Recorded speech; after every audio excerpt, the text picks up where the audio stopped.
gur míle maithagad as 8 an cuireteachtain seo inniu tá anásarm bheith I láthair. Ach just bhí mé amach na bhréirs mé taistil ó Conamara go chundé Corcaigh go leis ceall. Tá brón orm. Bhí mé déanamh na ceirdíad na faointí misneach nó na faointí inspráid domsa mo chuid I mo héal agus I mo obair léithúil. Agus sílam go bhhacam mé ar gur chualam muide go léiriad maidin inniu. Mar an rud a cheap mé tá cótáchtach mé héal héin agus im obair ná crochíocht agus saolaíocht muintir na tíre seo. Ceapan gúil siad an láidir, gúil siad gúil na tréithe sin láidir a measc na naoine, a measc na pobail, atá géar a goling leis na feiban na mór mílteach atá aginn sa tíre seo. Ach cumála sin tá siad le feiceáil a measc ar ealaíontóirí, ar gréaltóirí, ar geoltóirí go leis ceall, ar amhránathe agus dearthóirí mar chonig muid ar maidin. Tá ceapan gúil sin an simúil go bhacha mé agus gur chuala muide go léir an crochíocht agus an saolaíocht iontach sin. Faointe eile misné domsa ná an méide chonig mé a réir nuair a phris mé Corcaigh.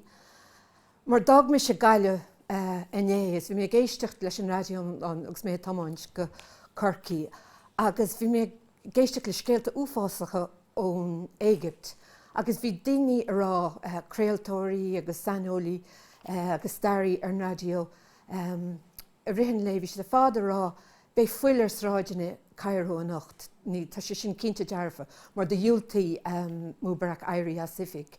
Agus an sin nuair a thuis mé an B&B agus déis mé leis an nuacht ag gníomhach, tháinig mé gur sé imí, agus gur a pártaí mór mílteach ar sráidine Cairó, agus ceap mé gur sé sin gohíntaach agus bhainneamsa inspráid as an athrú mór mílteach sin, as an réabhláid sin a hála.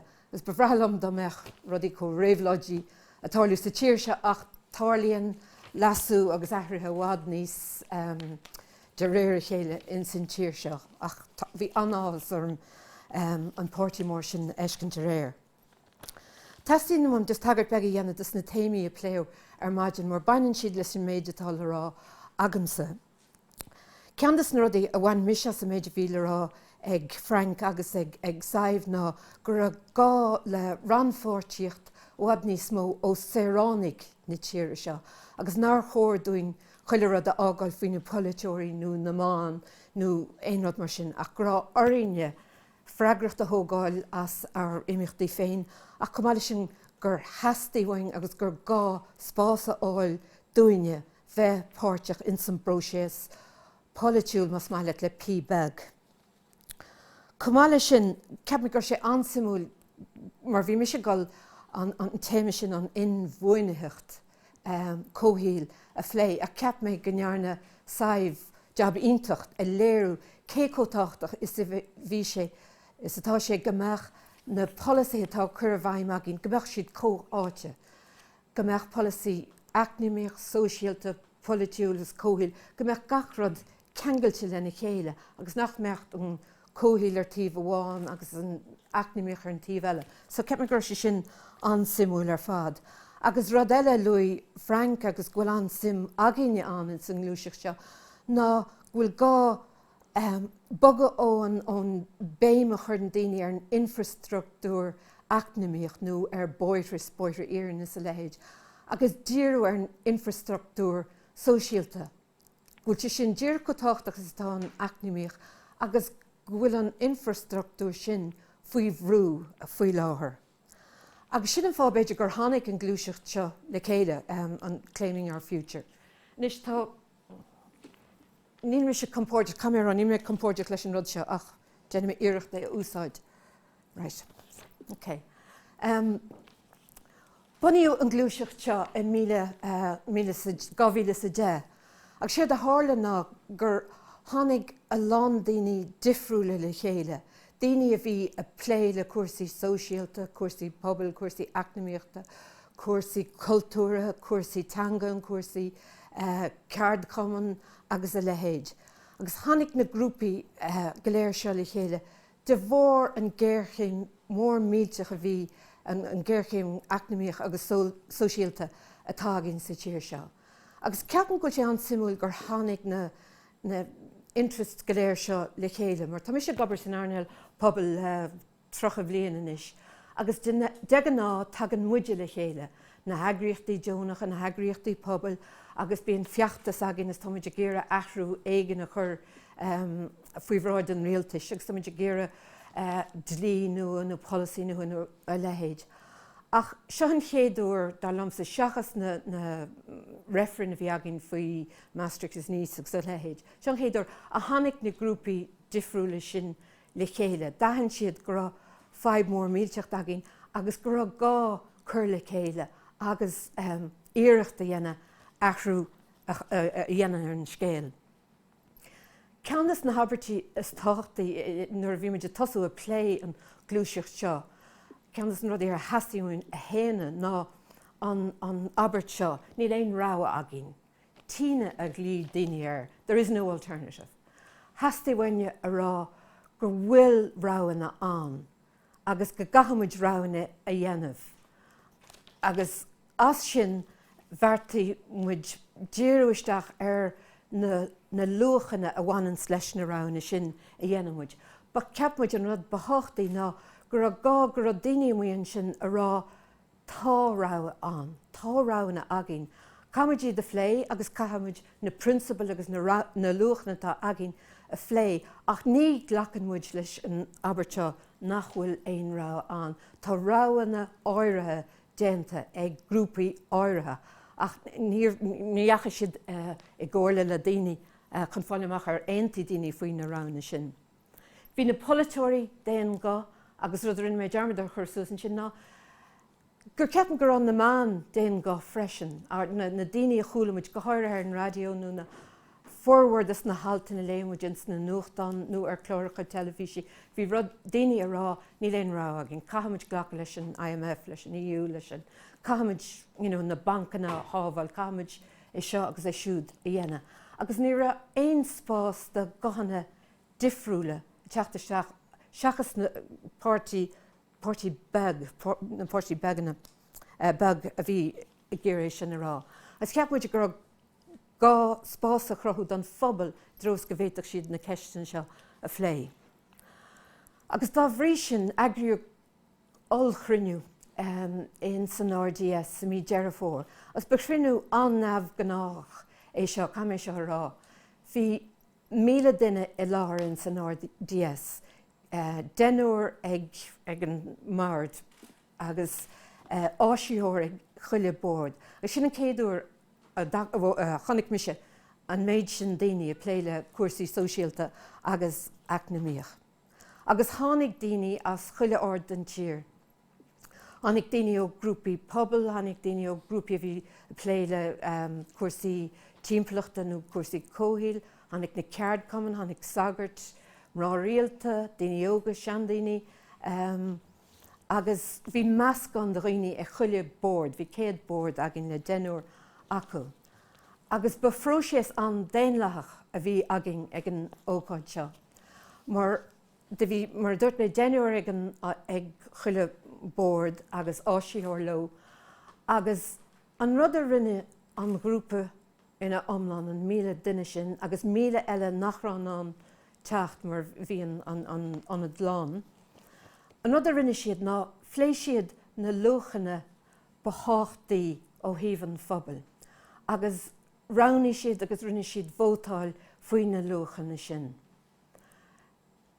Agus an sin nuair a bhí camerarán, beidir go fearr arán níos ná gur bhainmuid úsáid as technoliacht nua chun an vótáil seo dhéanamh, mar smaoinonn si bhar céad bord ar fud siomra mór mílteach agus denúir chuile bord. Nuair a bhí an vótáil dentagin tréis uair go le nó gáir de phlé ag an mórd. Rinne muid vóta faoi, chamuid go léir vóta faoi na rudaí bethachtaí, na luchanna bethachtaí don tír seo. Agus an sin, ní hiigim an technúlacht, de bhrúmuid crap ar an laptop agus de bhí duine a bailú vótaí ar laptop eile. So bhí sé silar taobhstigh de denóméid numar sin, céir iad na príomh luchanna go raibh daoine aontaithe orthu. Now, baineann sin leis próisis an lé agus ní mé ná é bhíú ró hiilear mar ní hiigim an technoliacht, ach bhí sé ansimúil an nua technoliacht feiceáil agus muide go léir á úsáid. So ranní muid na luchanna a bhí táchtach, agus teach mé ráiseach go siúd a gceannóméid. An sin chumaid a rá agus bhreanímuid ar na ráhanna a bachóir dúine dhéana. Agus bhreanímuid an sin in sin rinnemuid an rud céine gur bhótáilmuid faoi na ráhanna sin. Agus an sin chumaid a rá agus bhreanímuid ar na príoireachtaí gur chóir don rialtas agus don phobail agus don stáit ghlacadh. Chumaid a rá in sin agus phléimiid conas na príoireachtaí ar conas an obair seo a chur i bhfein. Agus céir bachóir dúin a dhéanamh nuair bhí an cruinniú thart, mar ba rud iontacha míle duine thuirt le chéile agus na conclusion seo a bhaintteach a céir bhíle duine agin in sin. Agus rinnemuid an rud céine chapmuid na bhótaí agus bhí stratéis le amach agin. Nis bhain an breanú ar na luachna mar ceapan bhfuil si sin an táchtach. Ok, seo hiad na tá chuig luachna agin seo a ranní daoine agus a ceap an míle duine nuair a chaisiad na bhótaí, a ceap si gur siad an táchtach. An céad cean ná cóannas nó choramíocht. Ceap daoine gur sé seo sáirthachtach agus gur nach ra sé sile gur daoine a plé le choramíocht ar chorabas an tír. Agus an rud a bhí táchtach ó híomh na daoine bhí láthraigh an cruinniú seo ná choramíocht i ngach gné don taal. Choramíocht ó híomh an choras sláinte, choramíocht san choras idechas, choramíocht ó híomh fostú, ach choramíocht freisin ó déobh rannfáirtíocht, choramíocht ó híomh polítíochta, agus leir mé beag an níos mó faoi sin ar ballbeg. Rannfáirtíocht sin an tarna chean tagin sin, mar de bhí daoine aontaithe go raibh mionlach páirteach in san gcóras politiúil agus san gcóras eacnamaíocht, agus bhí daoine bhí mionlach a dhaoine na tíre seo a déine cinenne móra fhí ceir a bhí anán dúin go léir. Agus ceap daoine go raibh gá iarracht mór a dhéanamh le rannfáirtíocht a bhéadú agus daoine eile, gachanna eile a bheileisteach in san gcóras politiúil in san síl na tíre seo.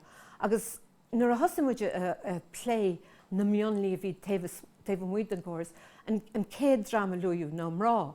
As tá sé siléir nach mionlaí muid, ach ag an am céine agus feicimiid seo go siléir inis a rihan feachtas tochaníochta ná nach bhfuil mrá gníomhach i bolítíocht. Nach méach mionlach begbíideach ceannas na mionlaí lú san órap tréis an holtáchan seo. Ach pléitir an ceist seo ó am go chéile. Ach tá drámanna eile nach bhfuil gníomhach, daoine faoi míomhantáiste, locht siúil, na daoine bhfuil mise gobar le go léithúil, agus sin daoine tefií agus daoine hagans go dtíon tíir seo a lerg charman. Daoine díostathe, daoine bhfuil mar galarara. Níl seansnig na daoine seo bheith gníomhach is éal na tíre seo. Uaireanta de bhór míhuiscint, uaireanta de bhór bochtanas, ach talán cúisna leis ach caithmadíireachta dhéana chur le rannfáirtíocht an phobail is éal na tíre seo. An sin an tríú lucht ná cúntasacht nó freigracht. Sílam gur an ceist seo pléite go minic agin ins na man agus i gcúirsaí polítíochta. Nach an daoine in san córas politiúil ná ina lán agris stáit agus agriíochtaí eile, nach leagan siad freigracht as na cinethe dhéanann siad. Agus cinnte dearmh a níl éon cuntasacht, níl éon implications dóibh nuair a gentar botún, agus mar a smaoiníonn muid ar na botún mór a rinne daoine cosa le na bank. na machine vótála, tá urgin das na botún sin an, agus le droch implachtaí dúine an ach níl éon cuntasacht an ó híomh na polytóirí nó na stáitséirfide. Ceir lucht ná dlúfartíocht nó sé tá gceistin sin ná solidarity, agus siad a heastaí ó bhain ó na daoine bhí láir ná go seasadh daoine le chéile, go seasadh daoine tá díostathe leis na tefií, go seasadh daoine atá faoi míbhantáistí le daoine atá gobar, agus nach meach daoine tridianaid i chéile, mar tá gach duine sa tíir seo gal a bheith faoi bhrú ins na blianta amachchan seo, agus gúil sé táchtach go seasamid le chéile, agus nach meachmuid a trid a gcuine grúpaí eile atá faoi bhrú. An sin an luch dheonach atá táchtach is mar dúirt mé a léiríú go sileir maidin inniu ná bhfuinneacht cóthíil ná sustainability. Nis na príoreachtaí chathú vóta leis na príoreachtaí seo, agus bhí daoine sileir gur heastaí wathú sochaí a chrothú ina rá cónanas na chothrimíocht táchtach, go mbeadh sé sin ag críleabhar policy agus na cinethe a déantar in san tír seo. Aon tíú freisin gur raibh géargá le leasa dhéana ar an córas politiúil agus reachtiúil, agus téimead ará sé gcónaí ag na luchanna a bhí ar an leathanach déanach ná mar smaoineamid arís ar an ranfartíocht gur gá grúpaí atá ar an imime le huirteisteach in san gcóras. Comála sin rud a dhearann héin ná bhfuil gá bheith cuaireamach faoi na moltaí atá teacht os ar gcóran is faoi córas nua vótála, mar tá ní dólann goil dóthain ólas againn fuatha agus tá míbhantáistí a baint le comála le bantáistí. Ahrú ar an gcóras eacnamaíocht tá sé sin sileir bhfuil gá le sin, ach tá muide lerg tá muide géire go mbeadh béim níos mó ar leas an phobail agus níos lú ar brabús príomháideach, agus ba ceart go mbeadh sé sin mar príoreacht. Tá sé sileir freisin go gamuid postanna a chruthú, agus gur sé simú ar maidin ón méid bhí le ráig saibh faoi in bhfuinneacht cóthíil, gur féidir postanna gur grothítear postanna ón stratéise a léirí siise, agus tá géargáil ina sin dhéanamh mar tá géarché mór againn inniu, agus nuair a chuireann tú an díostíocht le chéile leis an imircíocht, tá sé sileir go bhfuil feidh mór againn, agus go gamuid rud ag an dhéanamh faoi fostaíocht. Leasú ar an córas bancéirte, ní dólann gur gádam níos mó rá faoi sin. Leasú ar an seirbhís pobail, agus sin rud a Louis Frank ar maidin, ceap mé gur sé ansimúil nuair a dúirt sesin gur a sesin tiltínach gal amach agus búla le eagraíochtaí dheonacha agus a pholasaí a phlé lomh siúd. Tá mé sé gobar leis na blianta fada le eagraíochtaí, tá mé gobar le eagraíochtaí dheonach, tá mé géire gal a phlé le eagraíochtaí stáit. Go minic dúiltíonn si glan búla le eagraíochtaí dheonacha. Ní ceapann siad bhfuil sé de cheart againne tuairimí a bheith againn faoi policy nó faoi reachtaíocht nó faoi seirbhísí. Agus ceap mé gur sé simú gur a Frank teilteannach é sin dhéana agus is trúí nach bhfuil sé sin níos forleithne. Ó híomh leasú na seirbhísí sílim bhfuil sé táchtach go meach spás an dul a ggóir le daoine, agus ar siúd céir iad na rudaí atá a testáil webh siúd. Céir iad na riachtainna sí atá san phobail seo nó ag an phobail siúd. Ceantas na rudaí a mollú ag an cruinne seo ná gá le crunne Saoránaí nó Citizens Assembly a agrú go rialta ar fud na tíre. Agus just bailm coppla focail ará faoin méid atá a tárlú tréis an oll cruniú seo. Tá ghluaiseacht a gobar go Náisiúnta agus dúir sibh tuile ólas faoin ghluaiseacht ar www.claimingourfuture.ie agus rinne mé dearmad sin a chur suas ar an gur láthir seo. Ach tá críomhacha de Claiming Our Future ar fud na tíir seo. Na siúdaad na cín go bhfuil ólas agansartha. Agus bail an begean í na rá faoin méid tá tárlú i gundé na Gaillimhe, mar tá críomh an gnócht a Claiming Our Future an sin, agus tá just go chuirsiú an sciopí ana méide tá déanta againn ó dearafór na bliain sicáte. Agus tá na grúpaí eile teachla céile gur rialta uaireanta go mísúil, agus tá imachtaí difriúla ins na cundathe difriúlaach. Just inseo de dí faoin méide tá táirliú gundé na Gaillimhe. Gá bhí tríomhíochan bhí leisú mór aginn i láir cartha na Gaillimhe near Square. Agus nó a rinnemuid, agus bhí muidir géir bheith cruthaíach mar teigimiid go gamuid Gaillimhe agus daoine a spreagadh le bheith páirteach san ghluaiseacht seo, agus ní fiú é sinna dhéana trí túras gáilne agus cruinnithe a bháin. Ní bheith sime gach duine in san mó obair sin. So nó a rinnemuid nó dagramid an léirsú seo near Square.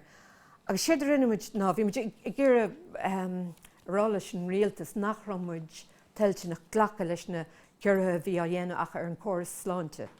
So rud a rinnemuid ná thugmuid tríontán mór bán, agus bhí sé beagnach go mór leis an rug seo, agus beidir 8 ard. Agus an rud a rinnemuid ná tháinig gach eagraíocht phobail agus gach eagraíocht dheonach i gcathair na Gaillimhe, agus chuirsiad in ainm leis an tríontán seo. Mutéin cóirla teifeach na Gaillimhe, lochtsiúil, eagraíochtaí tá pléile míbhantáiste, eagraíochtaí do dhaoine díostathe, anad teaghlaí, hí breis seaca sílam eagraíochtaí i láthair, agus chuirsiad in ainm ar an tríontán mór seo. Agus sin an rud a rinnemuid ná heas chuile gaineos na eagraíochtaí sin le trí léna bán orainn, agus le ainm an eagraíocht orainn. Agus heasmuid láh timpeall ar an tríontán seo. Agus an sin de tháinig gang mór do dhaoine le tí léontí dearga ortha. Agus na teideal a bhí acu siúd ná an Comhaontas Eorpach, Anglo-Irish, IMF, feiceáil, rialtas na hÉireann, banc ceannis na hÉireann is rille. Agus rinne siad sin únsaí orainn. Agus bhí sé go hiontach as bhín táling gur a láálaí aginn. Agus dúnsaí siad na daoine os na eagraíochtaí dheonach, ach da bhí muide seaú láh, agus níor éirí le an cearcail a bhrise. Agus de tháinig an túfás daoine chuin, agus bhí siad de breann, agus bhí siad ceitartáirlúin sin, ach chonig siad níor dúrú focail, ach chonig siad céir de bhí a táirliú, gur an earnáil phobail agus earnáil dheonach á únsaí ag an rialtas. Ach gur heasmuid le chéile, agus nár éiríling an dlúfortíocht an solidarity a bhrisú. Agus ceap gur sin an táchtach. Agus ceap gur sin táchtach an úsáide muid móna crothaíocht na saolaíocht mar sin le bhrála daoine, le Caint le daoine, agus le daoine a bheileisteach in san ghluaiseacht seo. Right, tá mé beagnach críochnaí inis. Cumála sin tá muid gagrú cruinnithe pobail, cruinnithe ólais, in Gaillimhe bhí cruinniú againn mí na saona. Mar ceansan rud a bhí daoine rá ling agus bhainann sé seo am héin ná. Tá sé pléile cuasaí pobail. Ní hiigim cuasaí eacnamaíocht, ní hiigim an teirmíocht atá a chluaiseanteach an chuile leir ar an radio ar an telefís. Ní hiigim an difriocht idir subordinated and unsubordinated bondholders. Ní hiigim sin ar thorba. Agus tá fórhair na níní measc an phobail, ní hiigeann siad é seo. So d'eagraimid cruinniú ólais in Gaillimhe, agus bhí breis 60 duine i láthair, agus tháinig eacnamaí ón ollscoil, agus duine eile ó Creideann, agus bhíonn siad an córas eacnamaíocht tagann sa tíir se, agus bhíonn si conas an oibríonn sé. Agus bhí sé sin antáchtach mar ag dearan cruinniú sin hiag daoine bhí tuiscint níos fearr agus dúirt sé gur siad cheap siad gur siad ná Gaillimheach déna agóid faoin na rudaí seo mar bhí tuiscint bhád níos fearracha. An teachtain se caite d'eagraimid cruinniú faoi lasún córas vote, well, an electoral reform. Mar tá lán daoine rá bhí cheartúin ahrú ar PR agus ahrú ar an córas vótála a againn. Agus tháinig ríist hín táling tháinig léachtar ón choláiste, léachtar le polítíocht agus Rinne sé chuirsíos ar piaras conas an éibrion an choras, agus bhí cuidhá daoine le ná hiig, tá sé deacar é hiiscint uaireanta. Agus an sin rinne sé chuirsíos ar an gcóras a ddíortha eile, a nua héling, mar sin an choras atá hína bháile gur chur bhain, deir siad bhfuil se go híntacht, ach tá lán míhantáistí a bhaint leis an choras sin. Rinne sé chuirsíos ar an bheilg, ar an ísiltír, agus tíre eile ar fud an dána an Gearmán, agus tá sé silar ghfuil géirgá le lasúir an gcóras, ach caiimiid bheith cuaireamach faoi céirdíad na lasúthe a ghlaachtar le. De luaméin an léirisiún taspáintas peblií ar rinne muid, agus faoi láthair táid a búla leis na géire búla leis na iarraidh, ach an feachtas níos táchtaí ná sin ná gur bhfuil ceistena chur fáil againn dus na daoine na grúpaí pobail ar fud an tír, agus tá siad sin a chur ceistena ar na páirte, ag an doras nuair hagan na canvasús chuatha. Tá siad sin a chur ceistena ortha faoi na lochanna tá acu siúd, agus faoi na príoreachtaí atá acu amachchan siúd. So sin an sais ébre atá idir lábha againn é claiming our future. Gur maithfidh.